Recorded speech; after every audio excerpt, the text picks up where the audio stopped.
Hey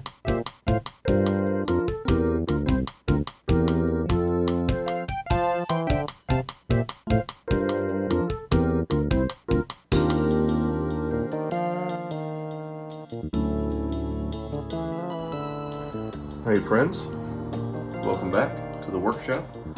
It is a beautiful evening out here in the neighborhood, and I've got a build for you.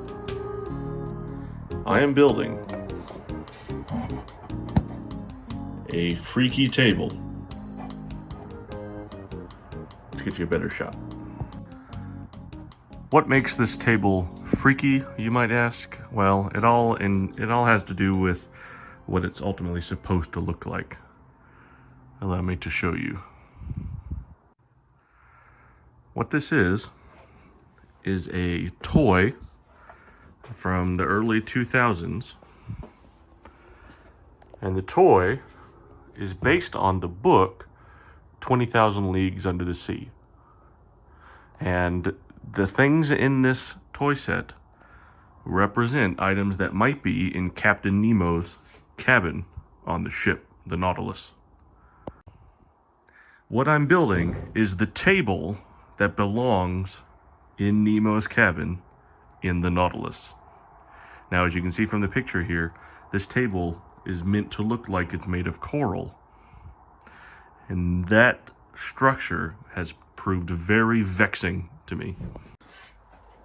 I'm going to put in some pictures here of the other attempts that I've done on this build. I've tried to make it out of wood, I've tried to make it out of plexiglass, I have tried to make it out of foam, but I think I have a solution that's going to work, and that's what we're going to see in this build video. We are going to make the coral-like facade that goes on all four legs. It's going to be 8 pieces, and I'm going to make it out of this. This is 8mm vinyl tubing, and this is going to provide the main structure for my coral shape on the legs here. We are going to use super glue and masking tape and a little bit of clay, and we are going to build some kind of structure around the legs, and it's going to look like it's made of coral. You'll see. It'll make more sense whenever you see it. Let's get to it. All right, friends, here we are in the build. As you can see, I've got my table. You're currently on the table upside down. Now, what we're attempting to accomplish right now is fasten this black polyvinyl tubing to the table legs. This will provide some kind of structure for us to mask and put clay over and paint and provide texture to make it look like coral. Let me pick up the camera. Let me bring you in a little closer. Now, my original thought was that I was going to have to use super glue and baking soda. Baking soda is a kicker for super glue. It helps it set much faster. But it had never occurred to me, and this is some good learning, it had never occurred to me that I could simply just screw the vinyl to the wood into the PVC pipe, right? That never occurred to me. But that should work just fine. So I've ordered some more of these. These are some of my favorite bits. My arcade machine is all put together with this and everything like that. These are 5/8 inch Rox hardware screws. They're sharp on one end and they've got a Phillips drive, and they're awesome. So I've used this for a lot of different things. And we're going to use this to attach this all together. I don't think we'll even use glue.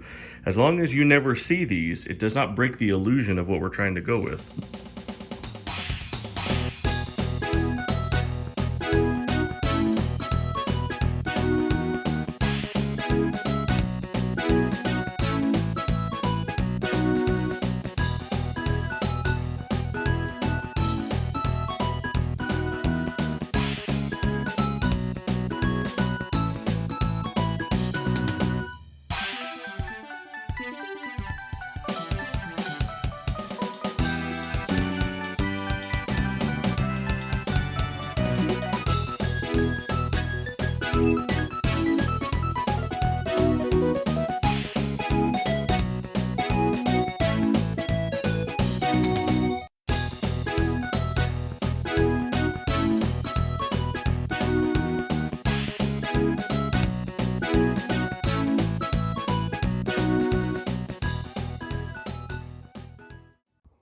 All right, here we are at this stage. We have a left and right it's not really a substrate, but substructure for all four legs now in place. If we take a wide shot, you can kind of see next to the reference kind of what I was going for. Again, if it wasn't clear, I don't really know how I'm going to attach the smaller leaves, the smaller branches, to the larger branches because the glue is not sticking. How am I going to do that? All right, the plan now is to see if these will stick to themselves with super glue. I want to give them the best possible chance, and so I'm going to attempt to increase the amount of surface area that is in contact with both the glue and each other. And to do that, I'm going to cut one of them into strips, and then I'm going to rough them out with some sandpaper.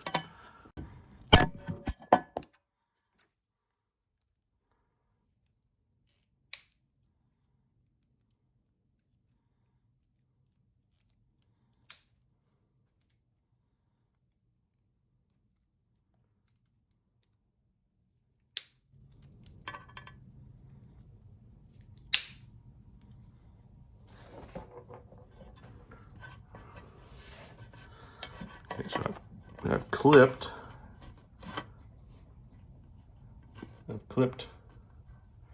either end of this, and we're going to see if we can get this to kind of wrap around that. I need more.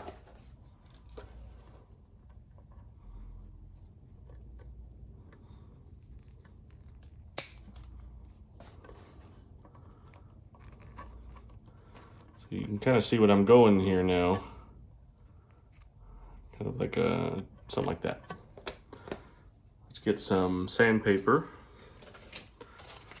We may only be able to scrape up this guy. I'm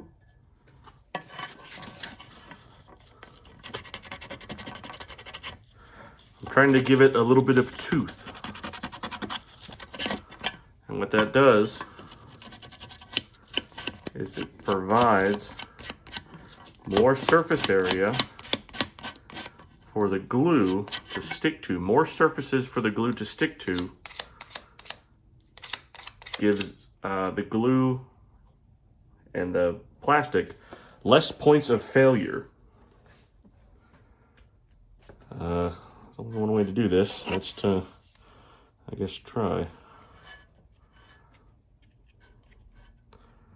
This is an experiment, so this is a frangible piece that we are not too heartbroken about losing. We're gonna squeeze that, I guess.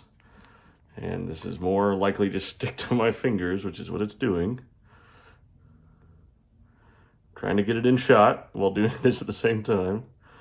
My fingers are gonna be stuck to it, just FYI. But it's not the first time.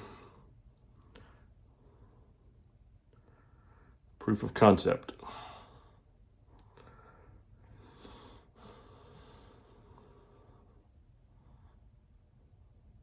See, aren't you lucky? I clipped my nails just before this. So you don't get my normal automotive grease nails that have all sorts of building stuff. Oh, God. That have all sorts of building stuff underneath them. Okay. No. Let's try to give it some baking soda.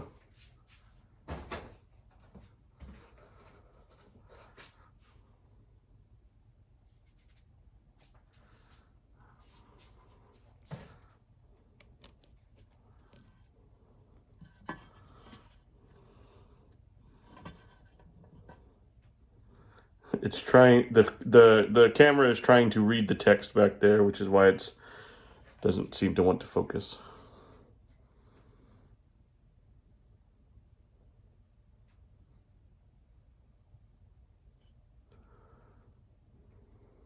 Let's do 20 seconds just to be sure.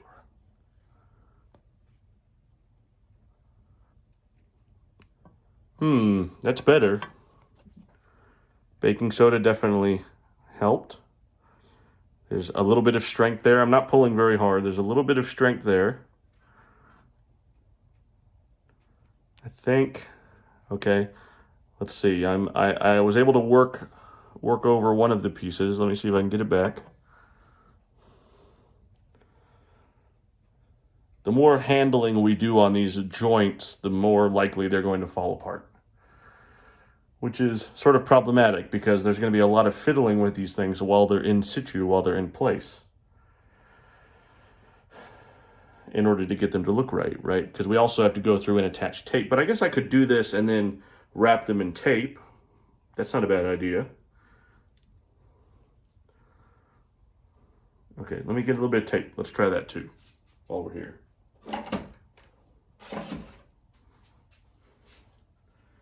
Masking tape, huh?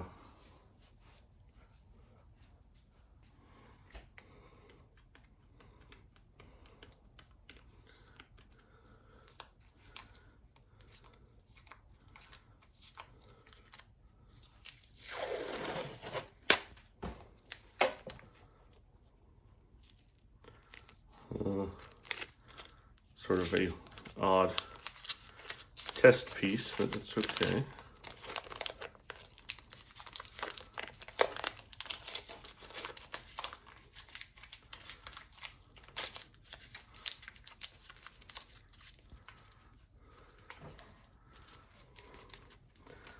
There's gonna be a lot of taping involved, so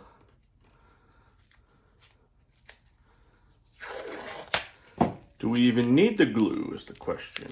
Now, do we need the glue?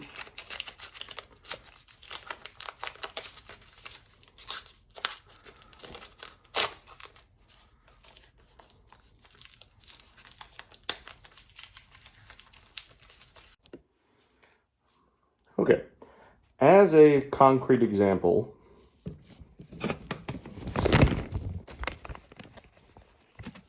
let us say that this was going to be my first coral-like substructure,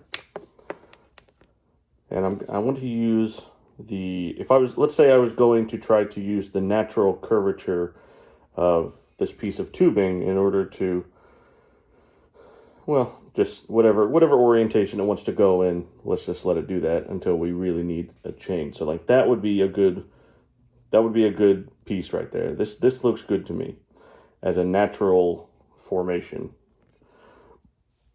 So how do we go about doing that? Let me collect a strip of tape.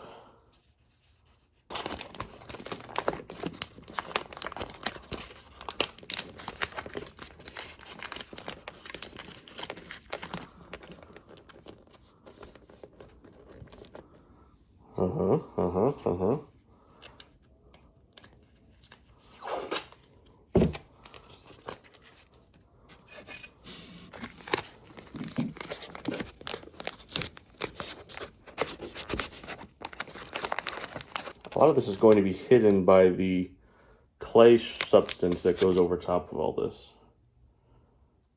I think that might work, at least temporarily. At least to get everything in position. And then we're going to hit the whole thing with masking tape anyway. I think that's going to work. I think this is going to work.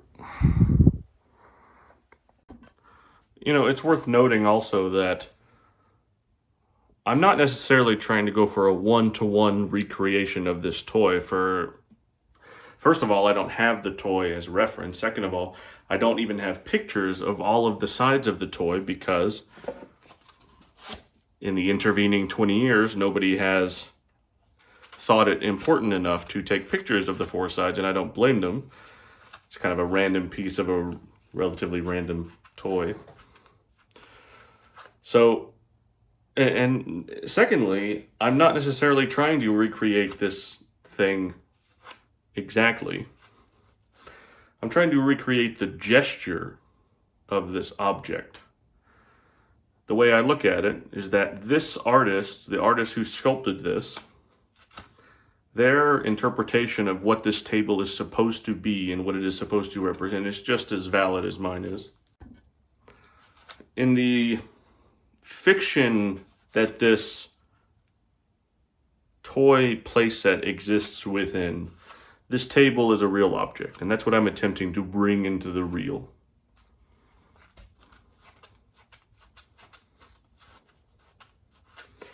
For a lot of reasons. Why would somebody do this? Well, there's a lot of reasons. One, I think it's neat. And two, because I like the idea that these objects from some other place, some other time, some other universe has somehow managed to be transported here to our world somehow, and we come across these bizarre, weird objects, and they look weird and they look alien, and I think that that's neat. Ultimately, the reason that I'm even attempting to build this table is because I saw it and this whole playset, and it is inspiring to me, right? Why is it inspiring to me? Well, there's a lot of reasons. But part of it is just that it looks kind of freaky. And I like that. If you know anything about me, you know I like freaky things in freaky places. Especially things that seem mysterious and otherworldly, like this table. That's ultimately what science fiction is about, is it not? I'm kind of working in half circles only because my remains of tubing have formed into half circles. But as I move, I might try to avoid that, like this piece right here. I know you can't really see, but try to make that a little bit straighter, or at least try to break that pattern, because the half circles is kind of drawing my eye. In a certain way, this is meant to be organic, and there's a certain degree of randomness in organic stuff. And so it's going to be important for me not to be too regular. Well, it's kind of hard to get away from these half circle shapes. Try to go for something a little straighter. Still might need to try to heat some of this so that it. Oh, that's good. That's good. And I'm thinking like an artist as I do this. I'm looking at it. I'm trying it. I'm thinking, oh, that looks good, or oh, no, that doesn't really work. And I'm doing my best to find the thing. I'm doing my best to find the construction that matches what I feel in my heart, gets me as close to as I can to that feeling of inspiration that I got when I saw this and decided to do this project.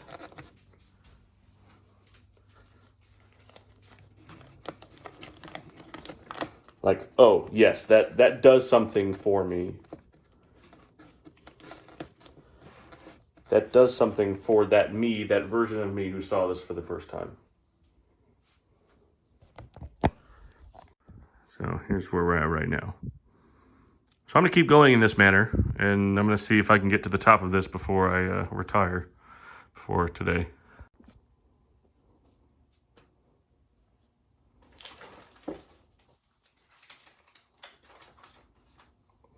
Save every little piece.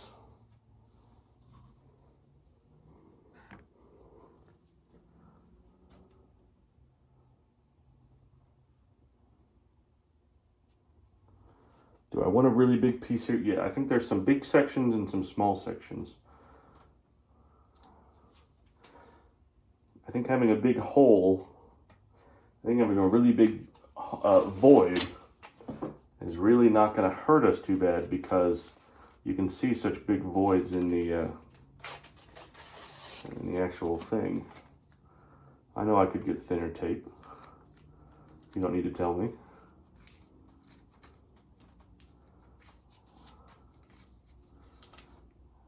I have some in my Amazon cart, but I just wanted to get a grasp of what I was going to do, and I liked what I came up with so good that I just thought I'd run with it. So here we are.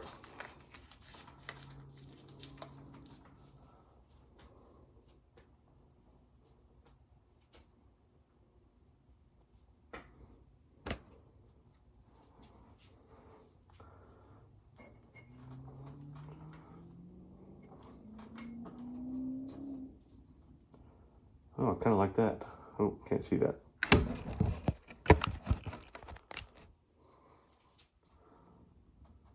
Oh no, I lost it. Kind of like that.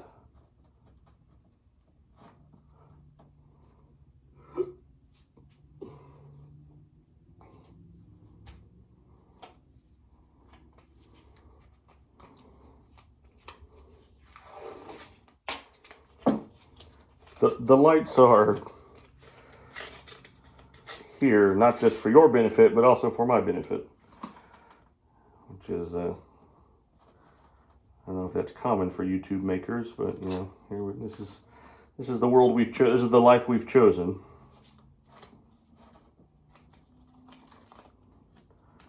Me being here and you watching at home. This is the life we've chosen for ourselves.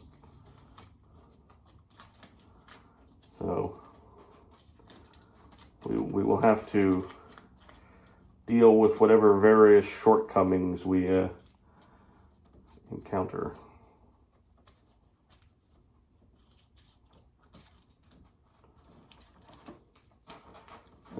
Very shortcomings in the production aspect, I should say. Yeah, that looks great. I'm really into this so far. I'm really into this process, this artistic process of trying to suss out. I'm trying to basically mold this. Oops.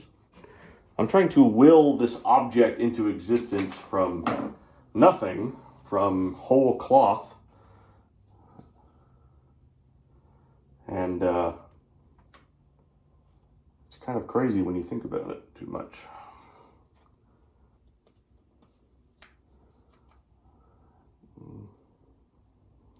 Let's not do too much. Let's leave. We got to leave some empty space. We don't want to be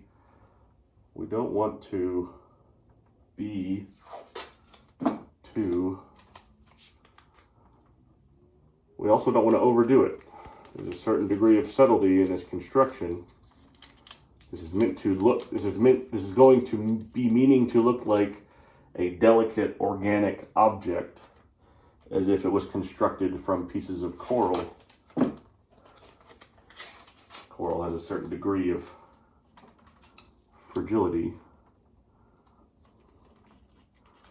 So we don't want to overdo it either. We want there to be some voids. I believe, you know, I can only assume that the coral grows in such a way for some biological reason. Probably to have more surface area. Probably to have more pores so it can absorb more foods. Things like that. You know, I never said I was the smartest person, but I think that's pretty smart. I think that's a pretty smart guess.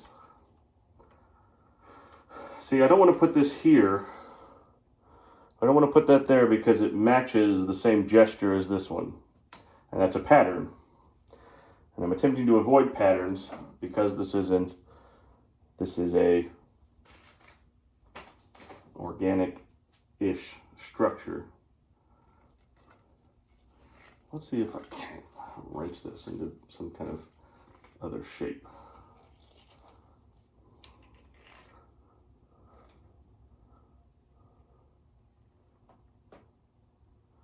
Yeah, something like that.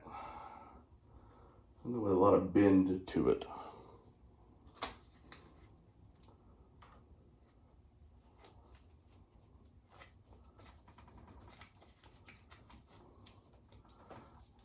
Oh yeah, that's what I'm talking about.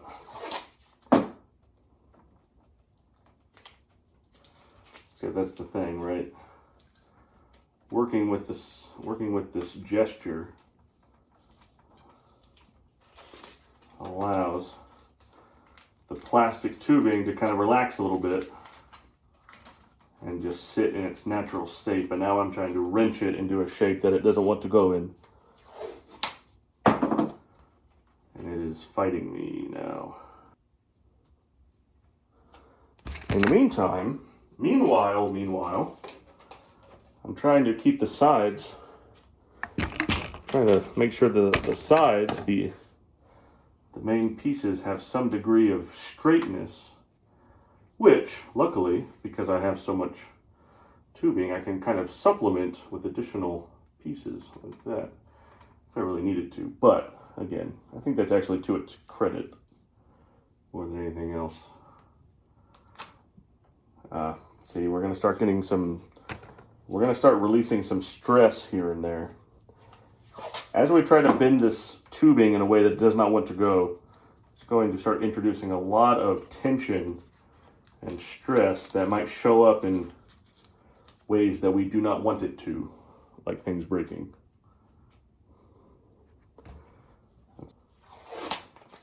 It's all relative about, there's no real rules to this about what looks good. It's all relative. And it's all idiosyncratic to me. It's kind of, you know, I'm here alone. There's nobody, this is not designed by committee, so it's up to me to decide what looks good and what doesn't, and I'm quite happy with this so far. Yeah. Luckily, the legs are going to be, you know, I just had a disturbing thought, and that was I need to paint these structural legs some more.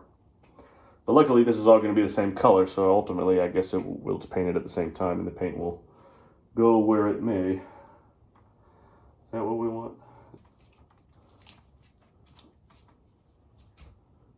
Yeah. All right. I think that looks pretty good. So I guess we're going to hit the time lapse and I'm going to do the rest. Maybe not today, but someday, shortly. Also, one more thing before I leave you. Let's not forget that we want big voids, because as we go around and masking tape this entire thing to prepare it for clay, we're going to lose some degree, we're going to add some degree of volume to all of these members.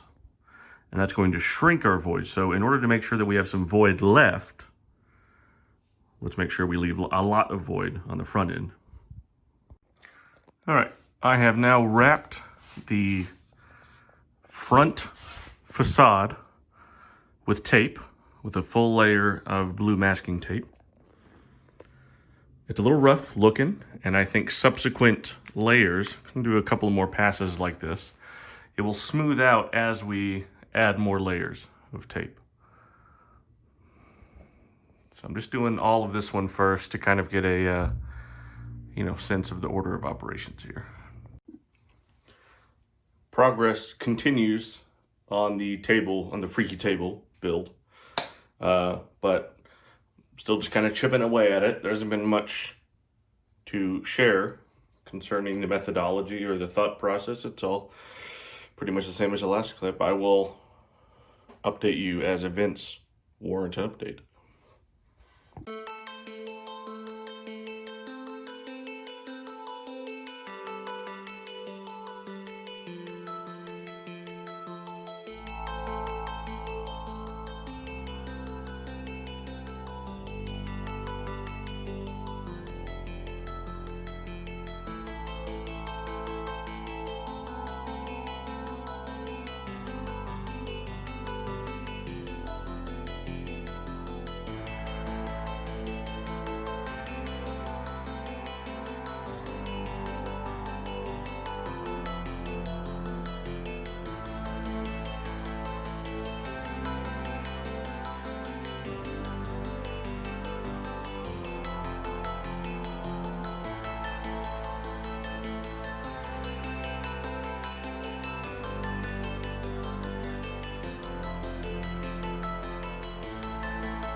All right, so I finished all four of the coral-esque fascias on the four legs of the Nemo's cabin table. However, I need to do the back sides now. And if you saw the way that I had set it up, you'll know that that would be difficult because I'd have to twist my body around the leg to be able to get access, to be able to address the back. So instead, this is what I did. I have mounted, well, I basically just set the table upright on the two benches, the one in the back and the one that I was working on, to now be able to address the inside of the table. I thought that was pretty clever. But now it's dark in here. All right, so you've rejoined me in progress here. Let me show you what's going on. We've got a fan going because it's Texas and it's hot in here. So I have completed the masking tape wrapping on the back sides of these two legs. And I still need to do these two legs. Now the main reason that the back sides don't need as much webbing as the front sides is because, well, they're the back sides. And it would actually be too distracting to be able to see so much action behind the fronts, because the fronts are the hero side. They're the side you're going to see. So we continue with these two. All right, bit of a sidebar. We are going to do a test piece for the table. This is a piece of polyvinyl tubing. We are going to wrap some tape around it, and then we're going to attempt this new method, or this method of coating it with some clay. And we're going to see how that dries and whether or not we can do that with the entire thing. Got my piece of tubing here, got my tape.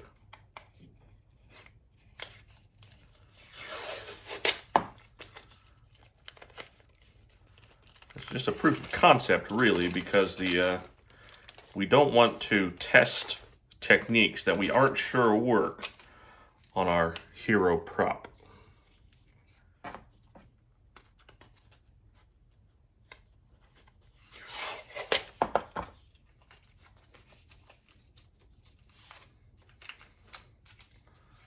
That's a reasonable facsimile of what we have over there on the main table. There we go. Now you can see. This is a product that I'm going to use. It's called Epoxy Sculpt. It is a two-part epoxy clay, and, well, you can't see me. And when we mix these two things together, they will begin reacting and turn into a rock-like stone substance. It'll basically be paintable and sandable, and we will then be able to take that and make it look more like coral, which is what we're going to do to the main table. But before we do that, on our hero table, we need to do a test piece.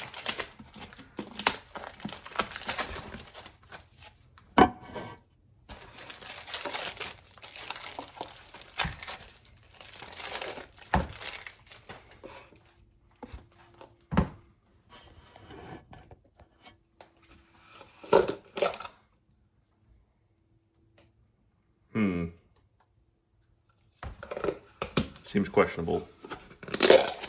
That seems fine.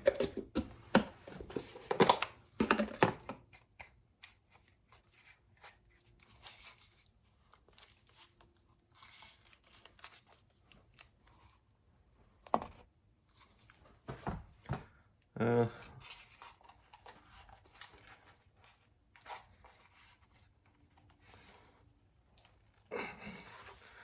kind of a hard skin on this. Kind of grody. Get that off there.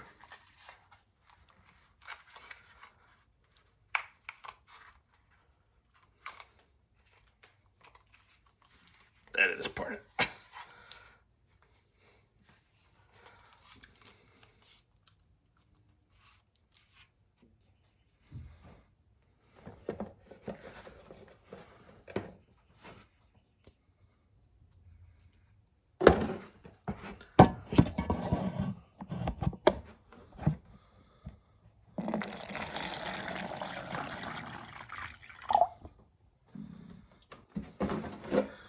Trying to make a clay-like slip substance which will allow us to coat or paint on the clay.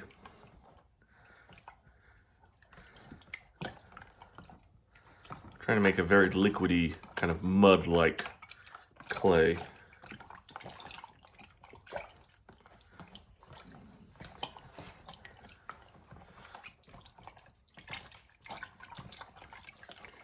Of course, I can't do this on the big thing, but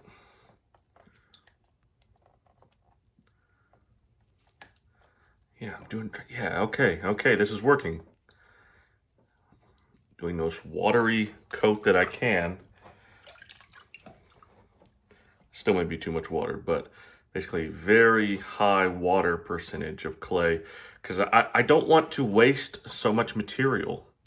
I don't want to waste so much of my epoxy sculpt, and if I have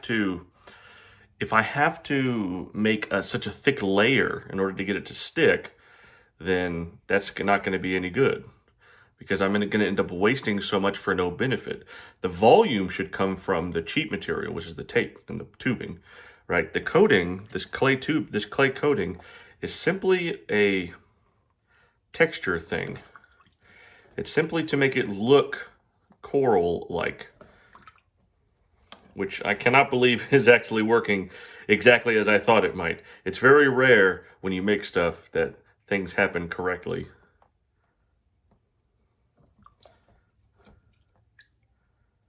Okay, this is going to go a lot differently because of the nature of the table right here, because it's sort of supporting its own weight at this time.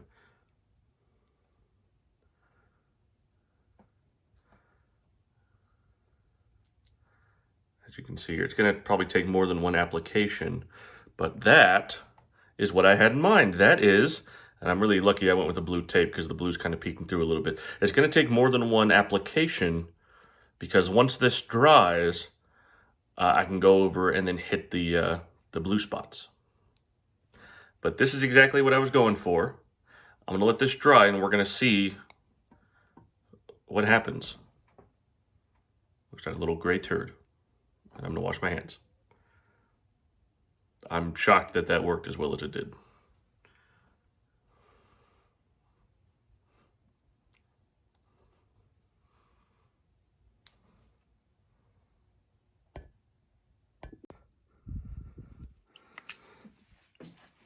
Making up a big batch now.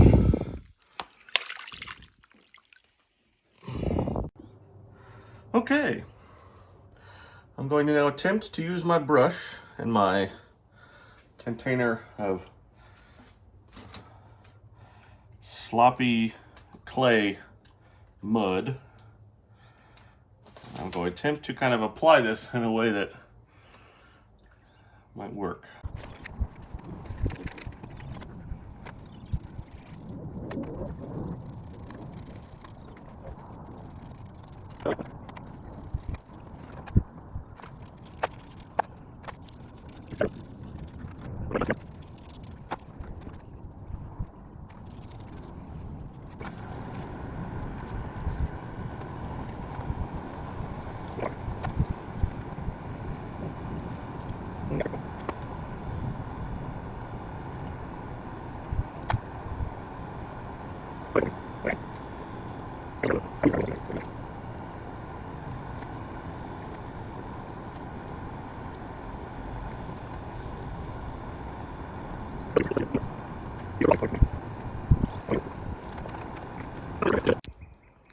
All right, sorry, I was washing the driveway. And let that dry, see how it looks. Now, the clay should dry in this state. As long as it's stable and it's not moving, it's not going anywhere, it should dry in this state, and from there we should be able to add more and add more and add more.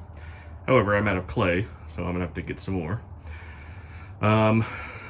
And yeah, we'll see what happens next. Stay tuned. It's been about 4 hours, and as you can see here, it's soft and pliable, but not wet anymore.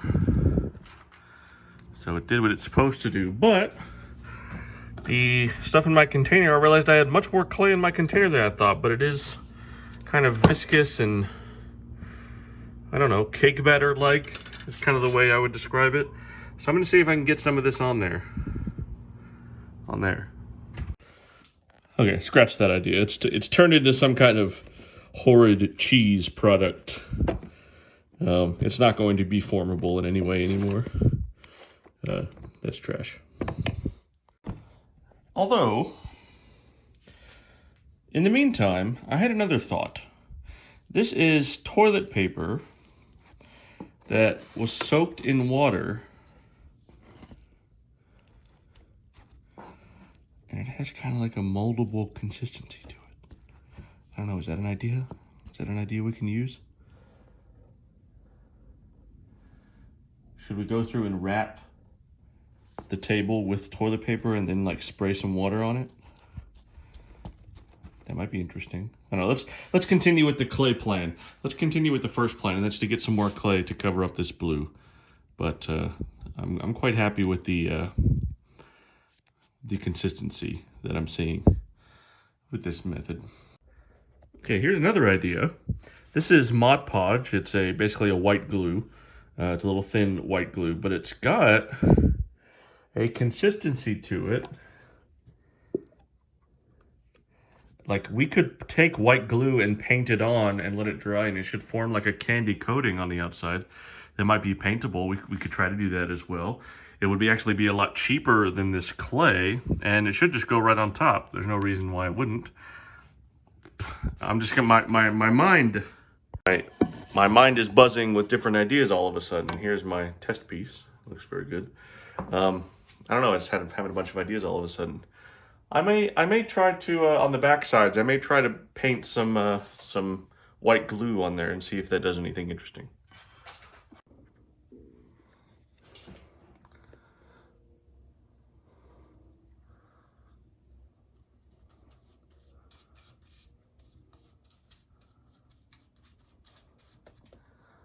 I don't know. It's kind of interesting.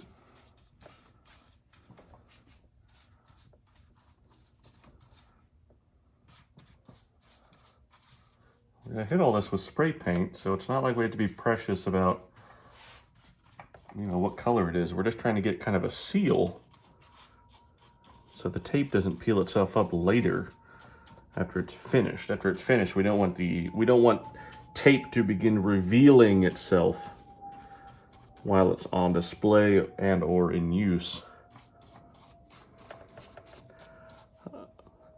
One of the hallmarks of YouTube making is that I don't think a lot of us really. I don't think. I mean, I don't have any idea what I'm really doing. I'm really just kind of making it up. While I happen to teach engineering and manufacturing, I have no formal training in anything except teaching. It's just kind of I don't know. I guess we'll see what happens. The learning comes from trying something and seeing what happens. Sure, we could sit here and ask some people who've done this before, but it's up to my knowledge, nobody's ever done this before. Which is partially what makes it exciting, isn't it? I did, at one point I did ask Reddit, on Reddit, like how would one go about making this, because that was when I was having a really hard time figuring out kind of a game plan for this build, and they weren't too much help. So kind of on my own on this, and the best thing to do is to, you know, the reference for this build is so exceedingly obscure that I have to believe that I'm the only one in the world who has ever done this. Maybe not this kind of build, but this particular inspiration. And I can only assume, unless somebody is inspired by my video, or by some chance inspired by the same thing I was inspired by, I don't believe anybody will do this again. It's a very inspiring concept. There's a lot of inspiration in that.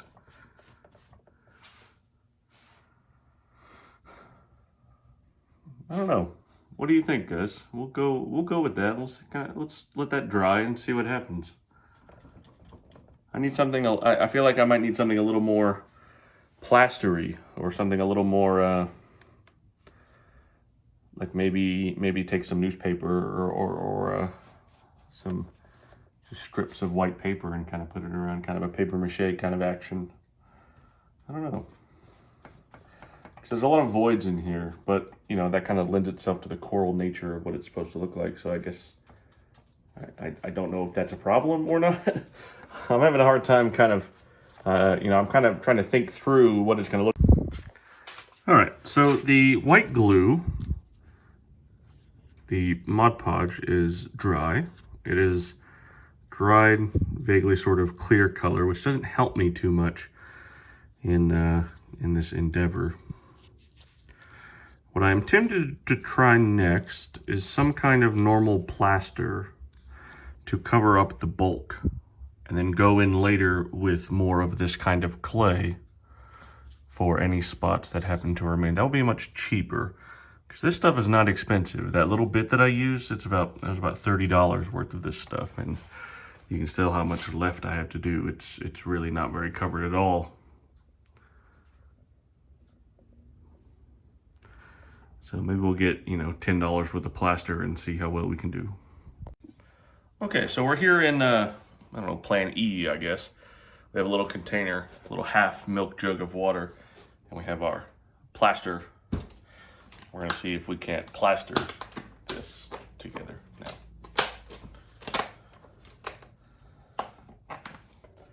now. This is what we're all about here in Mr. Warden's workshop. It's all about the learning, ultimately. And you're gonna see me learn things, because I don't know everything. In fact, I don't know a lot of things. This is basically the consistency that I was trying to gain by what I did yesterday. And that's really interesting. So now we know more about how to do this kind of thing than we did when we started. That's learning, right? That's great. Kind of making some kind of disgusting clay, which I'm going to attempt to spackle across my structure. It has a very organic sort of bent to it. Oh yes, I don't know why I didn't think of this before. See, there's many of you who were watching this video who were like, why didn't you use plaster? It's like, well, I didn't think about it. Nor did I have any. But now we know. Now we're all on the same page, right? Oh my goodness, why didn't I do this before? This is so good. This looks exactly like what I was going for. Oh yes. Okay, let me bring the camera in here. You guys aren't going to believe this. Okay, remember, the point of the table is that it's supposed to look like it's made of coral. It's supposed to be an organic structure. Oh yes, take a look at that. We're going to be able to really bring that detail out with some paint treatment, and that is looking splendid and scrumptious. Yes.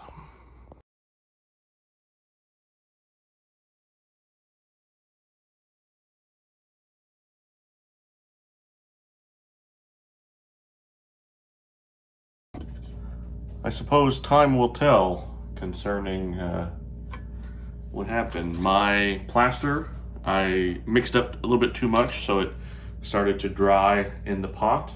So I switched to my fingers to try to give me a little bit more, try to squeeze out a little bit more working time, but I don't know if there's anything we can do to keep it from doing that, because it's getting pretty tough now, and it's sort of avoiding sticking anymore.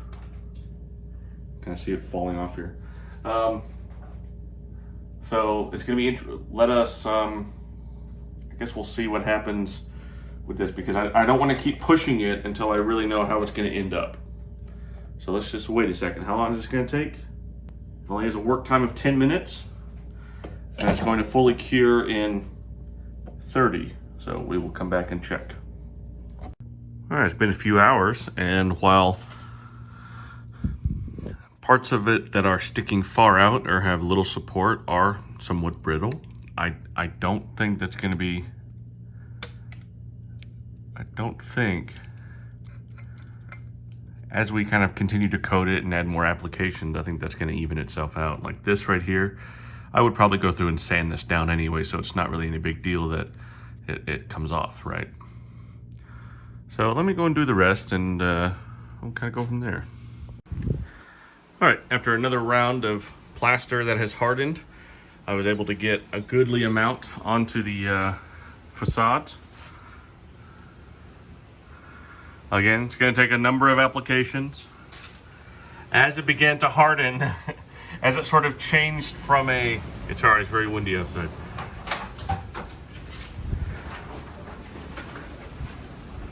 As it was beginning to change from an ice cream-like consistency to more of a, I don't know, cottage cheese-like consistency, if that makes any sense. I started going with my hand and just grabbing handfuls and starting to try to shove it on there to try to get it to keep it from drying in the pot and instead drying on the structure, because even if some of it flakes off, at least it will mostly be on the structure that it's supposed to. I think that's looking pretty good. It's looking pretty kind of like what I thought it was going to look like, and that's pretty awesome. So we'll let this all dry, and then we'll maybe probably come back with another application. I watched that last clip back, and I'm sorry if it was motion sickness inducing, because it was for me. I apologize. For the next application of our plaster, I've gone through about half of this container. I've got one more other container. I'm going to cut it with a little bit of white paint to try to cover up some more of the tape color, because the blue is coming through really hard, especially through the watered down plaster. So I'm curious if this does anything. And I can also just go through actually at the end and hit it with the white at the end. That's not a bad bet. I don't know, we'll think. If you are envisioning what I'm envisioning in my head when I look at this piece, you know that this and that is exactly what I'm going for. That looks perfect. Some of this looks better than others. Some of this looks better than some other kind. But ultimately what I'm trying to get at is this. Look at this. This smoothness right here looks organic. It looks like this was grown. And that's exactly what I'm trying to go for. Now, other places look worse than others. That is probably going to go. Probably have to redo that part. But a lot of this stuff, a lot of that blue is going to disappear whenever we hit it with the paint. This looks tapish. Get rid of that. This looks tapish. I'm going to have to put a little bit of blob in there. But yeah, we want it to look blobby and organic and vaguely smooth. I'm going to go through and I'm going to touch all this up with some sandpaper and files and everything like that. I received the tabletop that we're going to put on this table when it's fully finished being constructed. It looks pretty cool in the picture, but I worry that it's too dark.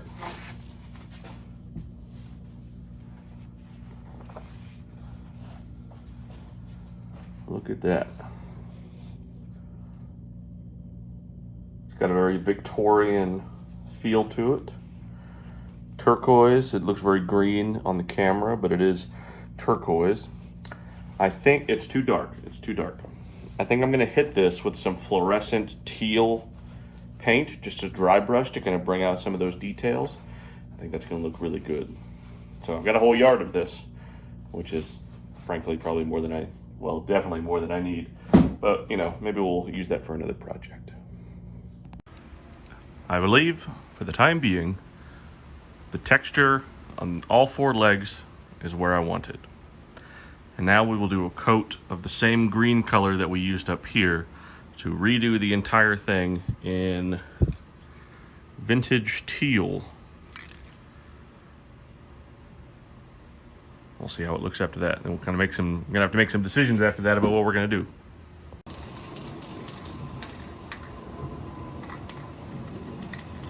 And I know you might be thinking to yourself, well, what about the metal struts and all that? A lot of this is going to be covered up with rope. If you look at the model, I'll put it up here again. A lot of the top and bottom of each leg is covered up by some strands of rope.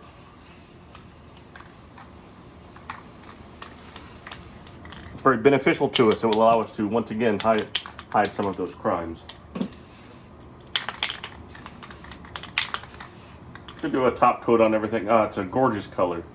But we're definitely going to have to go in here with some sandpaper and smooth some of this out, I think. Tons of surface area we have to get. We have to really make sure we get good coverage with the spray because there's tons of surface area, tons of weird angles, tons of places for surface to hide away from the all-seeing paint.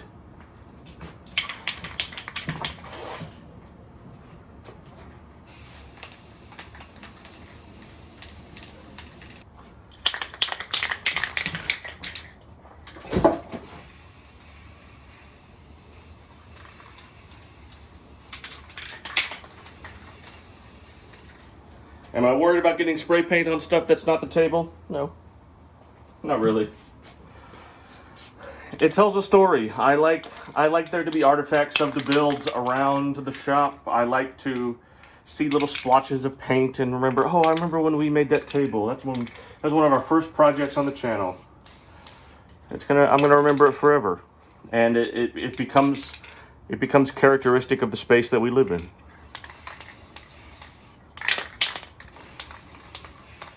I say let it happen. Everything's coming together. If you remember the reference picture, it's really coming together. It's a little rough, right? We need to smooth some of this out. But I also think sometimes the roughness is to its credit. So I really need to think about, what am I going for? Am I really going for coral? Then this roughness is appropriate. Am I going for the reference, which is smooth and pearlescent? I don't know. We'll see. We'll think about it. All right. So I did some trimming all around. All of the other ends were actually somewhat better than the first end, than this one. So didn't take me too long.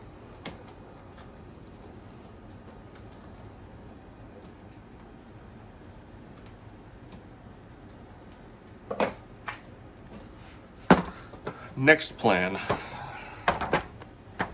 This is a blue iridescent paint that will bring lots of texture and bring lots of, I think, depth to this build. I don't know where my test piece is, so I'm just gonna have to test it on the backs of one of these, behind where the leg is. It's probably way too much, by the way.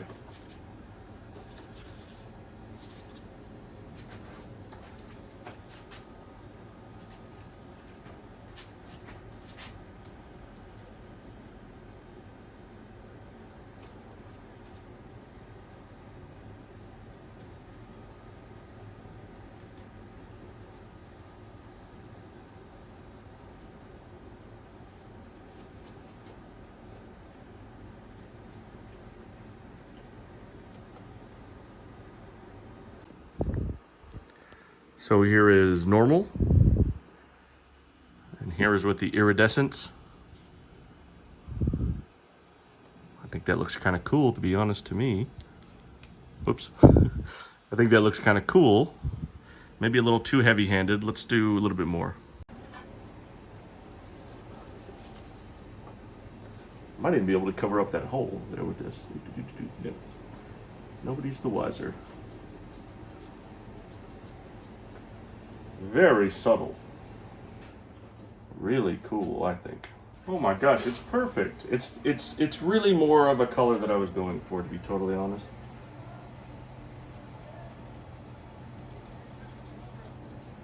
This iridescence is just bringing everything together. Let's bring it all together. Let's bring it all in. It's okay in our world. A happy little freaky table. Now this is what I had in my mind when I envisioned this project. This kind of magic. This kind of magic, this kind of variation, this kind of shimmer, that kind of underwater shimmering magic. That's what I envisioned. That's what I envisioned when I did this. Because it's supposed to be weird, and it's supposed to be mysterious, and it's supposed to be magical. It's supposed to be all these things. And it was just a little flat. It was a little flat a second ago. But now it's jumping out of the screen to you the viewer. It's jumping off the table. It's jumping off the table to my eyes, and my eyes are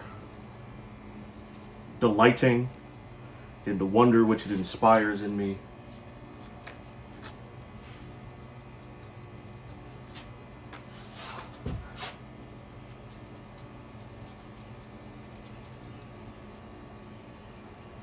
It's not about getting it everywhere, it's just about giving things a little more pizzazz, a little more action, a little more interest, making things a little more interesting.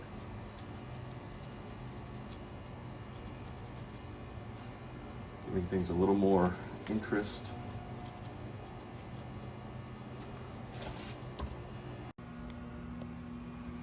It's difficult to tell on camera because it's so reflective, but it is a very reflective sheen, sort of this seafoam, slimy, green, underwater, pearlescent, greenish turquoise color, and it is really working for me. There's a certain gold cast to it right here, especially. That's the paint. That's not me. That was not me. That's not any kind of yellow paint. That's the same paint as everything else.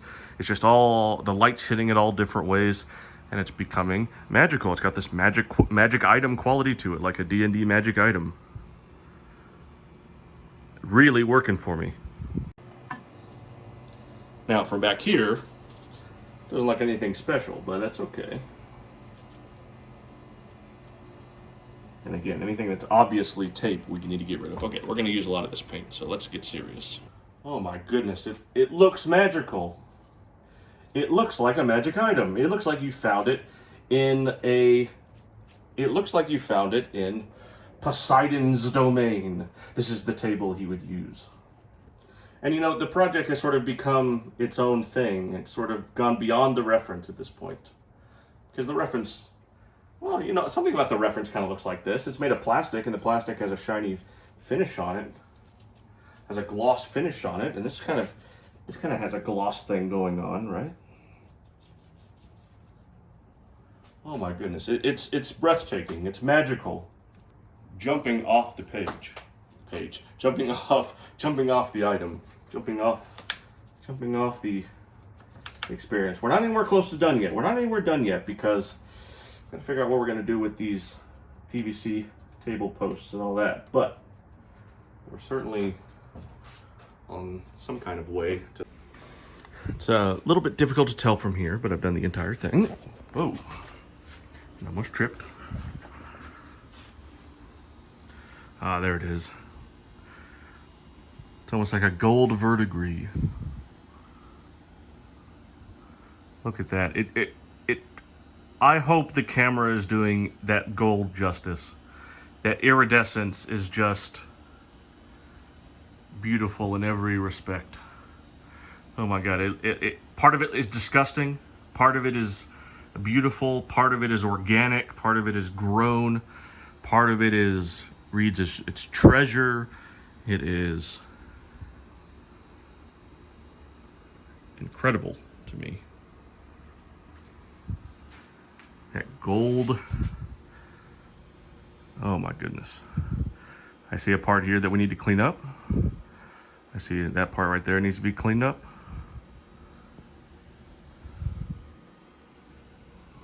That part looks like it needs to be cleaned up, but that part's good. We're gonna get our rope in here and we're gonna do some rope. Oh yeah, right there shows it perfectly. And to be totally fair, I don't believe that the fabric is too dark anymore. I think it's actually gonna go really nice. So let's see if we can't cut this to size and come up with a game plan on this.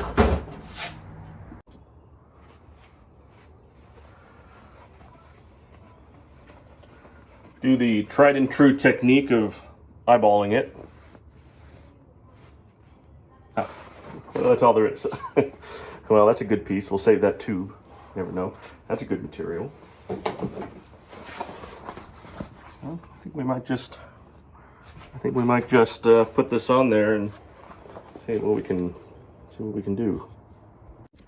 You know, I might even secretly, between you and me, I might try to hit it with some blue iridescent paint. I've got a whole set of iridescent paints. Let me just show you. Okay, this is a whole set of iridescent paints that I got. Has a lovely blue. Has gold to silver. It's a little bit difficult. It's difficult to see on camera. It's not a very camera-friendly effect. The one that I did use. Pink to gold. Orange to gold. Yellow, sunflower. Kind of a neon yellow.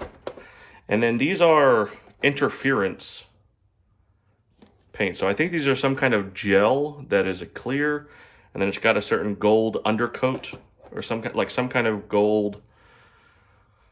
It'll make anything goldish, make it radiate, I don't know.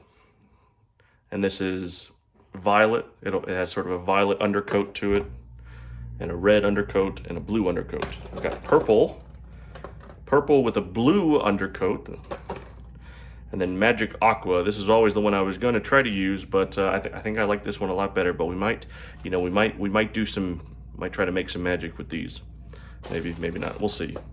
I also might just try to hit it with some of this gold pearlescent clear. I don't know. We'll see. We'll see what happens. It's a mystery.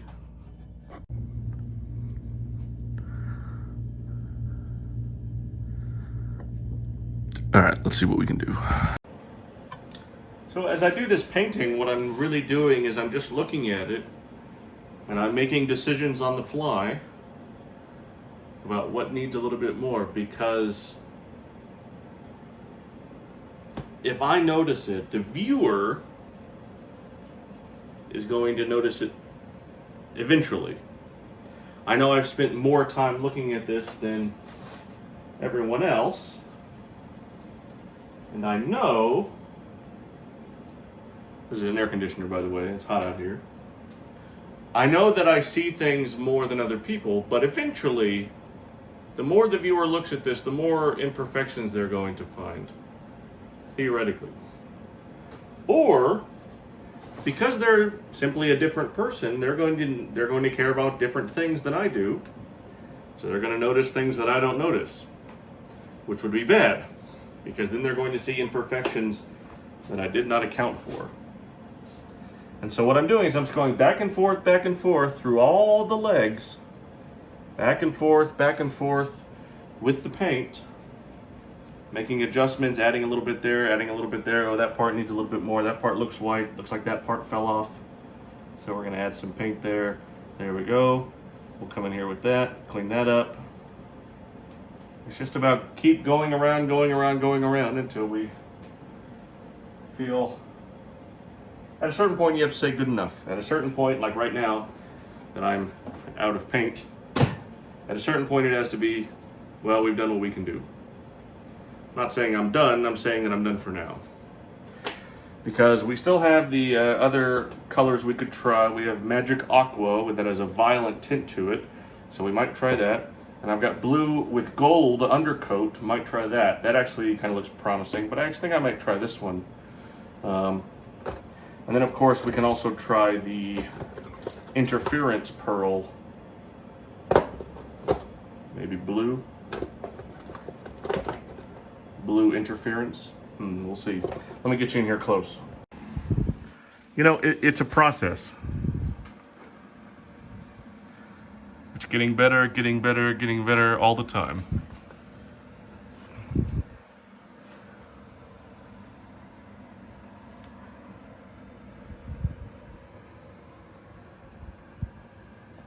See, then well, that's going to probably get covered in rope.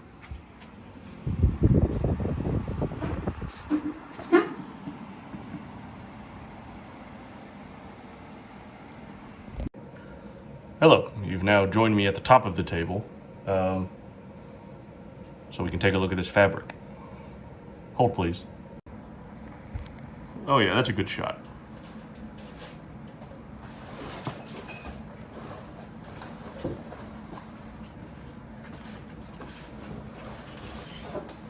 Okay.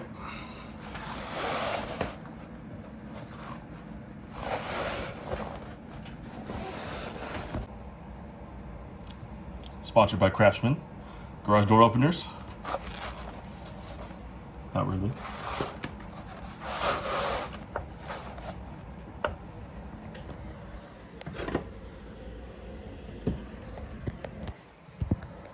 Sponsored by Mr. Warden's Workshop, of course. Bim. Not really a sponsor. If it's the name of the program, is it? I guess not. It's kind of difficult to do that standing on a chair, so I think this is probably not a good idea. Maybe we'll wait until we get this outside to do this part. It's very, very subtle, but I dry brushed on, as a test, a little bit of the Magic Aqua. It's so subtle, but looks so good. Every move I make on it, you can kind of see it in there. That lighter blue color, that's the Magic Aqua. Every move I make on this project, I like it a little bit better, a little bit better. We will return to the painting momentarily, but for now, we have received our rope. And I think we're gonna put this on now. And that will give us more information with which to tackle the rest of the painting. So let's do that. Getting somewhere. In the meantime, while I procure some hot glue for my rope, I'm gonna try a treatment of wood stain on the rope, because as you can see, it's got a very yellow color to it. All right, which is not going to look aged like I would like this table to look. It doesn't look like it's been in a submarine for the past, decade like it's supposed to look. It looks new. So we want to age it up a little bit with some wood stain to give it some browning, change the color of it and everything like that. And because red goes with green, I'm going to use a wood stain that is traditional cherry, which is a brown color that has a lot of red in it. We're going to see how this does on a test piece.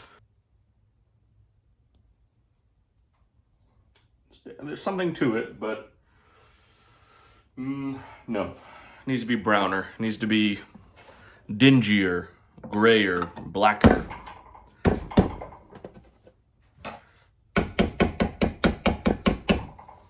Something else.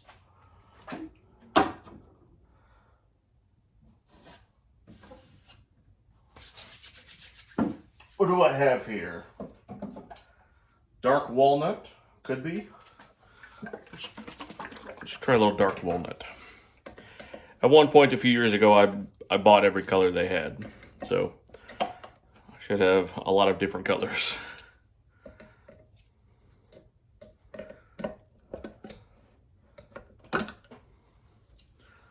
Much chocolatier as a color.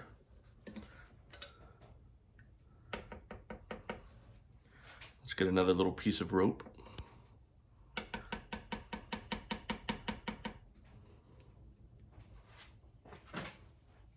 We don't want to use too much. We don't have so much to spare. There's a train track here nearby.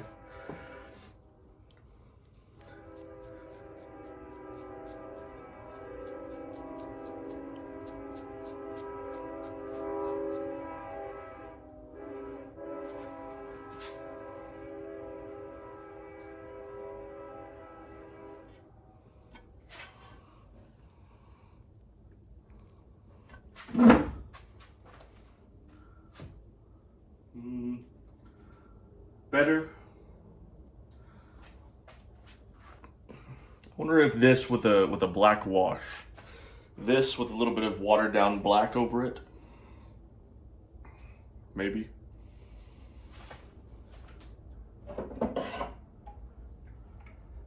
Briar smoke, could be. Carbon gray. I want to try gray. I want to see. I need to know.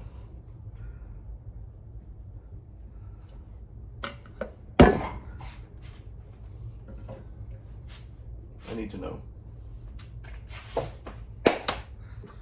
This was on clearance.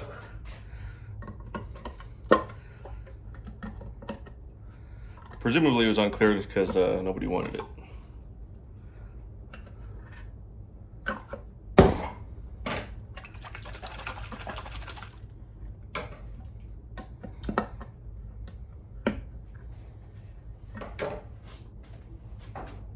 Get a different brush. Well, actually, let me just take my... Oh, I threw it away. Okay. Let's get another piece. We're just going to dip it in this time. We're going to do a dip technique. Carbon gray.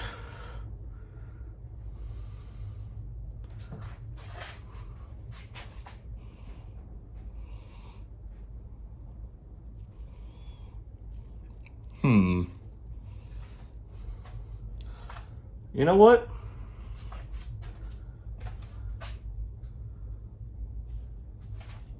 Still no.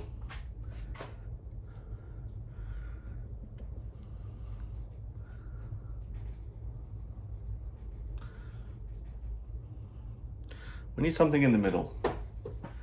We need something that is gray and brown. Briar smoke, ebony, Kona, golden oak, flagstone, Carrington. Should I try? No, not dark walnut. No, no. Briar. My hot glue gun must be at school. I think we'll do a little bit more touching up with the magic aqua.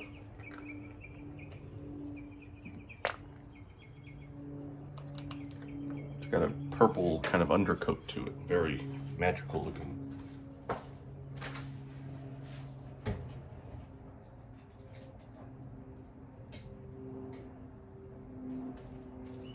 I've got this new kind of brush. This is a 3/4 inch mop brush. And I don't know, it's very soft. Figured we see how it comes on.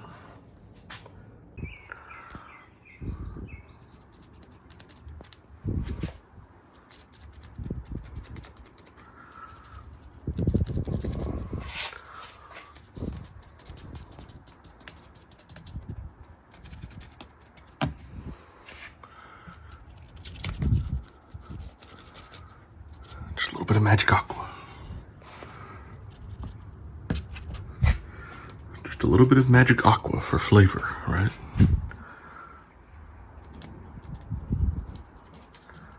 Why not? Anything can be true in our world, right? Just a happy little table.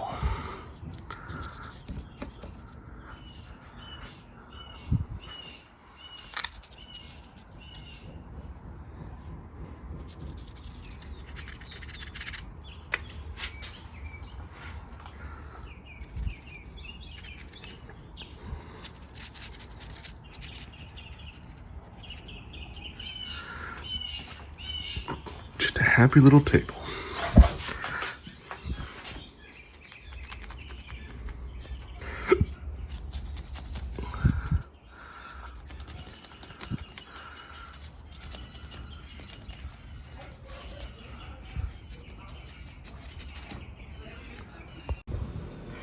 I have moved the table to ground level now, so I can get the perspective of somebody looking at it from up here.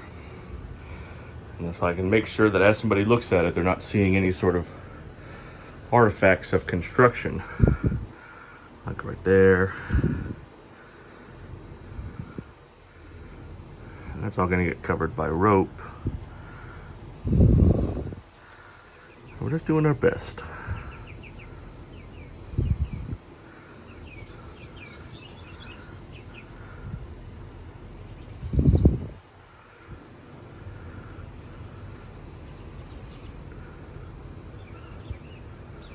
Oh yes. As I sit here and I ponder, it no longer looks like plaster and tape. Instead, it looks like something completely alien, something completely different, which means I must have succeeded. From back here, it looks incredibly mysterious. And I can tell you it gives the same vibe as the reference. Put the reference here. It's not exactly the same. It's my own construction. From back here, it looks simply as magical, simply as mysterious, simply as weird, simply as, I don't know, eldritch, whatever you want to call it. I decided to go and mix up some black wash and blacken the ropes.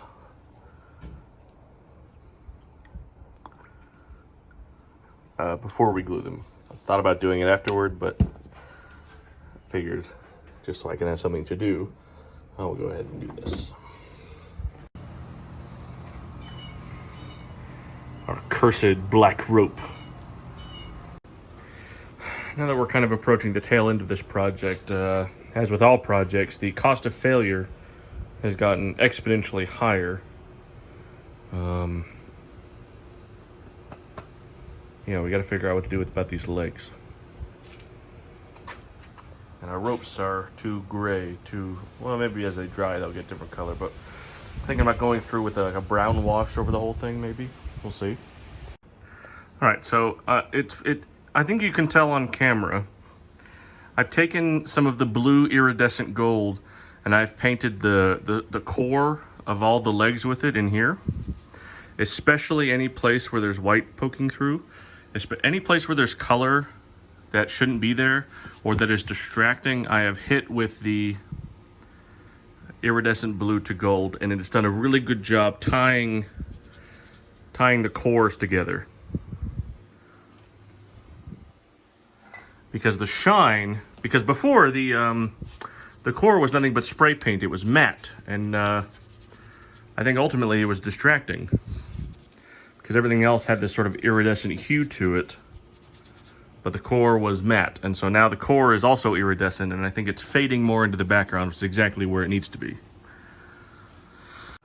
Alright, I did this off camera only because it was a little bit harrowing, but I found a little container of super glue, so I decided to go ahead and do 2 of the legs with the blackened rope. I quite like the way it looks. This little bit of Gorilla Glue that we tried looks a little weird there, but yes, I know the workshop is a mess. This project has kind of consumed the space, but once the project's done, we'll do a whole time-lapse cleanup. I'm quite happy with that in some ways. I can still see that little bit of tape there, so we got to fix that. Have some paneling nails here. I think we're going to go ahead and tack the fabric to the side of the table. I think that should be a relatively fun thing to do, and should be pretty easy.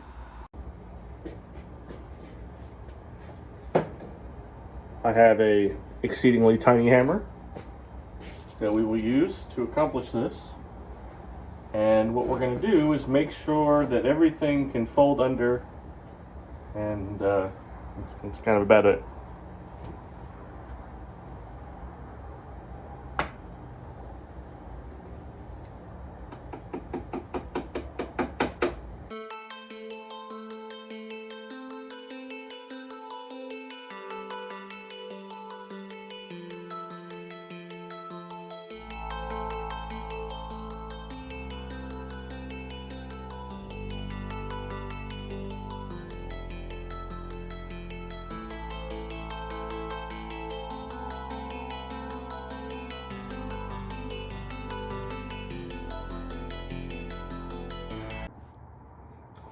I've encountered a problem. I've paneled all the edges, but now I need to throw a nail up through the bottom. And if I do that, it's going to come through the top. What does that mean? Maybe I can just glue the rim, the edge, glue it up here like that. Maybe. Stay tuned. I've decided to once again consult one of my favorite websites, This to That. Let's see what it says. This to That recommends our old friend, The 3M Super 77 spray. Should we try it? Why not?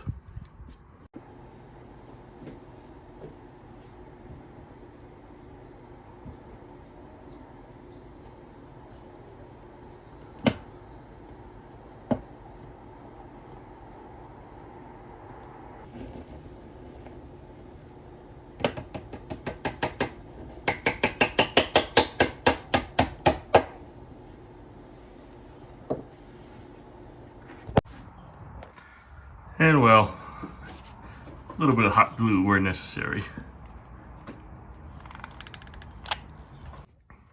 All right, I did this off camera because I was, working it out as I was doing it.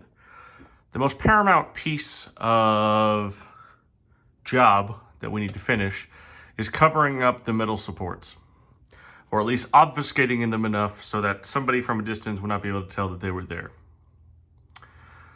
I'm not super happy about this section of rope, but I'm also not unhappy with it. I know for a fact I'm going to do this part on all 4 legs, so let's go ahead and do that. As well, number 2. I've done a little more painting in the meantime. I think I need to put a little more rope in there, don't you think? One more to go. Okay, so I'm having a hard time understanding whether or not what I'm actively doing right now is working or not. It's, I keep doing it, so there must be something about it I enjoy, or something about it I think is neat. I'm wrapping rope around the top because in the reference there is rope around the top of each leg.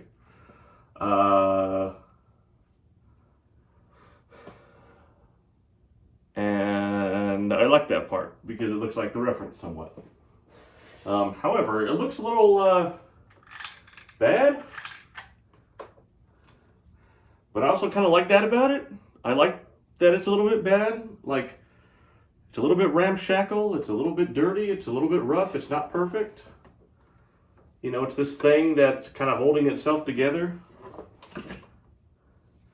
Or it's this thing that Captain Nemo has been holding on to for a specific reason. And maybe he's made some repairs here and there. I like that narrative. There's a certain narrative to this. From there, it looks great. From the camera, it looks pretty good. I know I gotta fix that flap over there, but come back to that. I'm just gonna keep going until I feel like I'm done. When that will be, I know not.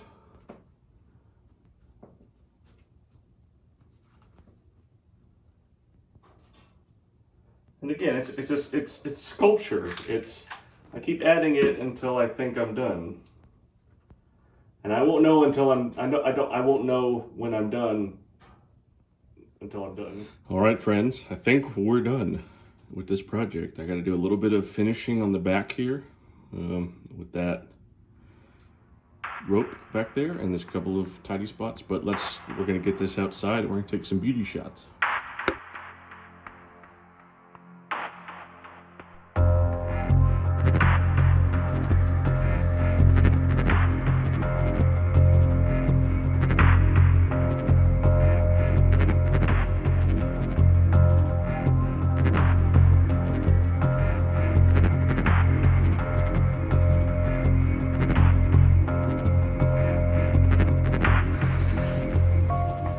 I really appreciate everybody following along to this point. This build, quite happy with it, especially from here. Looks great. Live the curious life, folks.